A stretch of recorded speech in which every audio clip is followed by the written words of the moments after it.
The Texas football culture is something in America that's very unique in terms of they really go all out for even high school football or even youth football. They really are passionate about the game. So what are you most looking forward to about the state of Texas just as a whole with their culture, very unique culture, and the Texas football culture, both at the school and just all around the communities? Mm. Yeah, I'm kind of just looking forward to embracing everything. I haven't got too many preconceived ideas about the place. I'm hoping that the country music scene is what I'm imagining, because I'm sort of falling in love with that. You like country music? Come on, Isaac. Yeah. Come on, Isaac. You're from Australia. You like country music? Yeah, I went to Nashville and fell in love with it there. So, you fell in love with the women. I'm just hoping. You fell in love with the women. You didn't fall in love with the music. I don't know. Yeah, you got me there. Yeah, it's just something I can't wait to be a part of. Massive crowds. They're all so passionate. Obviously, that comes with pressure, but I'm just looking forward to being in that environment. Pressure creates diamonds, and I can't think of a better place to play football than in the warmth in front of 100,000 people in DKR. It's just, second to none. We are talking to Texas football punter recruit Isaac Pearson. Now, Isaac, and we have a lot of fun with different athletes that come on our show. We do ask them silly questions, and I know that you're sitting in your car, you're relaxing. I don't know if you're at the car wash right now. I don't know undertone over there, but I'm actually happy that you come on our show. We've interviewed a couple of punters over the last couple of months, so I read a little bit about you and who you are, and the fact that you're from Australia. And I actually was a surfer myself. I actually like to surf. I just don't like sharks. And over there in Australia, they're covered with great white sharks. Don't they have a place called the Black Lagoon over there in Australia? Yeah, I haven't been there yet. There's a place in WA, Shark Park, as well. We're pretty fortunate to be living on the water. Pretty much everyone in the whole country lives within 50 kilometres or, 30 miles of the beach. So, right.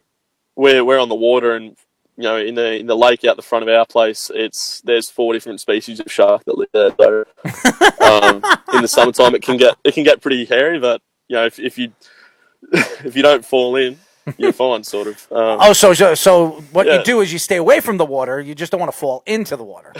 Yeah, no. I mean, we're still out fishing and paddleboarding and swimming in the lake. Yeah, of course. They're always there, but it's.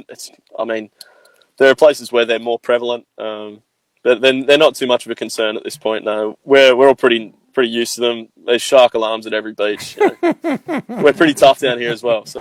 Well, you're probably a lot tougher than me, because after I was in the water with a shark, I never went back into the water as far as surfing is concerned. I sold my board, and I will never go in the water off the coast more than 300 yards.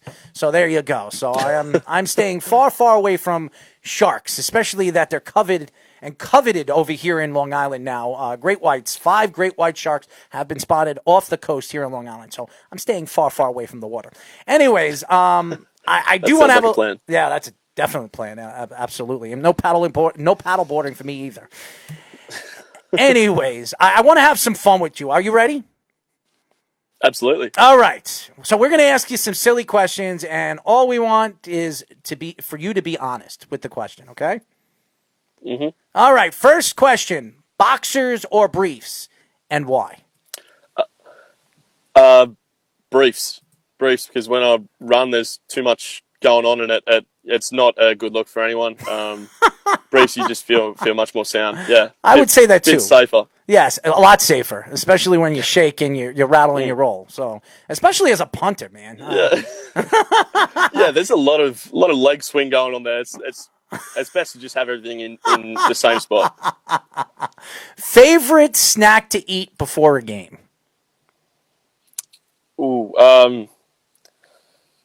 personally, I love jelly beans. Yeah, I don't know. We have we call them killer pythons over here. They're these big sort of lollies in the shape of a snake. They're good to have before a game. and just a Gatorade. Yeah, I love Gatorade. That's about it. I'm a big jelly bean enthusiast, so I like it. I have the Jelly Belly collection box. I collect them all and sort the flavors. Jelly Belly? Yeah. They have all 50 Beautiful. different flavors or whatever they have. What's your favorite flavor? What's your favorite flavor of your jelly beans? I don't know what the flavor is. It's blue and pink. I don't know what the actual flavors are. They're just Blueberry. Tutti Frutti, I think. Tutti Frutti, he knows them. I Look do. at that. It's one of my weird, crazy things. Yes, I do. Isaac, you got a new buddy, man. You guys could share jelly bean thoughts. So Well, we'll do international shipment of jelly beans. there you go. We are talking to Texas football punter recruit Isaac Pearson. Third question: blondes or brunettes? Yeah, yeah, tough one. I know already. Know what you're gonna say. You ready? I'm gonna predict you're gonna say blondes. No. Look, there's a lot of blondes in Australia. So I don't know if I think brunettes are a rare find here. So yeah, I like brunettes. So, ladies, if you want to talk to Isaac, you got to be a brunette and you have to have blue eyes. Okay, so that's the way to talk to Isaac. All right, so here's a question: if you needed a weapon to smack somebody around with, okay, and you have 3 picks, okay, a fly swatter, a baseball bat, or a hammer, okay, and you can't hurt somebody. You gotta figure out a way to dish out the pain, but not try to hurt them too completely. And this guy right over here needs a little bit of a beating, okay? No, if you're going to threaten me, you can poison me with a jelly bean. Poison you with a jelly bean? That's what Isaac would do. I don't know if that's what Joe. See, we need creative manners. If you're going to threaten me, we need creative manners to do it. Oh, yeah? So what would be a good creative manner for Isaac to do to you? What I explained, poison me with a jelly bean. That's not creative. There's nothing creative about that. Did any of our guests bring up a jelly bean? What, are you going to choke on it?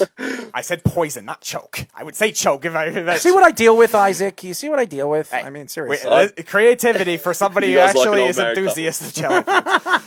No, he's the one that just wants to have all the guests have a purge against me.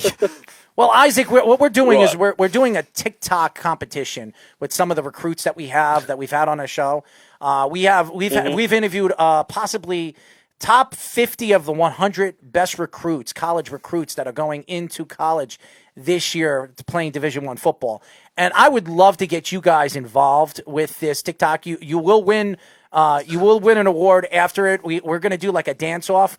We're going to pick 3 songs, or you guys are going to pick 3 songs. And you're going to dance off a particular person. We might put you against another punter, another kicker. We're gonna find somebody that will match off with you in the first round, and if you pass, slowly but surely we'll get you. We'll see who gets to the finals, and you'll have the opportunity to win maybe a year's worth of supply of jelly beans. We have a whole punters bracket. We got him and Connor Allen, the Wisconsin punter. Yes, so we have Connor Allen. We have the punters at the brackets. That's right. So we would love to get you involved if you're interested. Are you a dancer?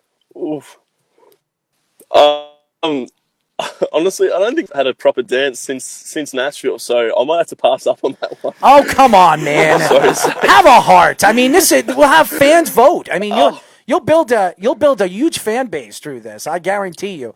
We'll have some fun with it, and we'll even pick some country music because you love your country. Maybe you'll do some clogging or something.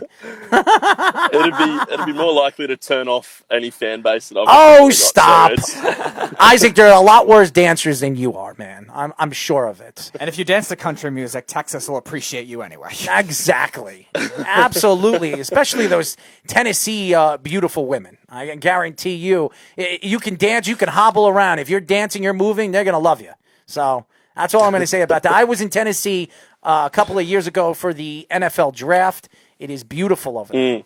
It is beautiful over there. It is gorgeous. Yes. Yeah. So it's definitely something to definitely check out. Isaac, before we let you go, why don't you tell the fans how they can find you on social media?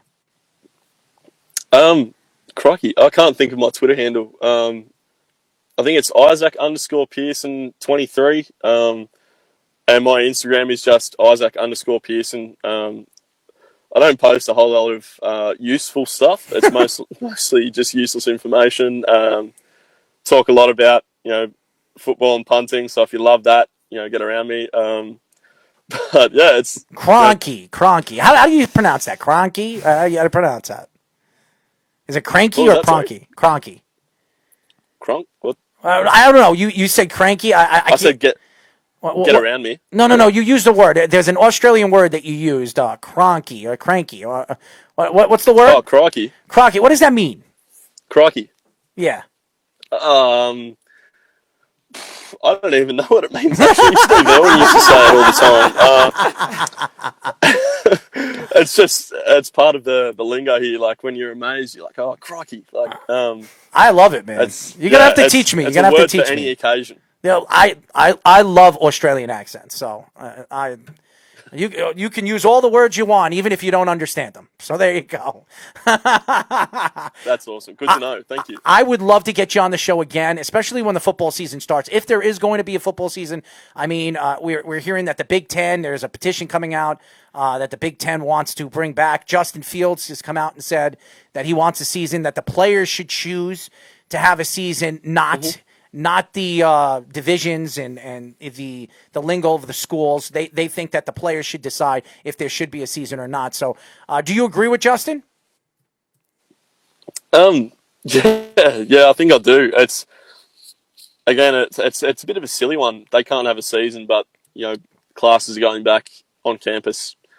It's the situation in the States is something I'm not across. It's just obviously I'd like to see football happen, but if that can't happen safely, then there's really no point risking it. I'd rather everything just get squared away safely and then play football when the time's appropriate. But yeah, I mean, if there's a way to do it safely, I'm all for it.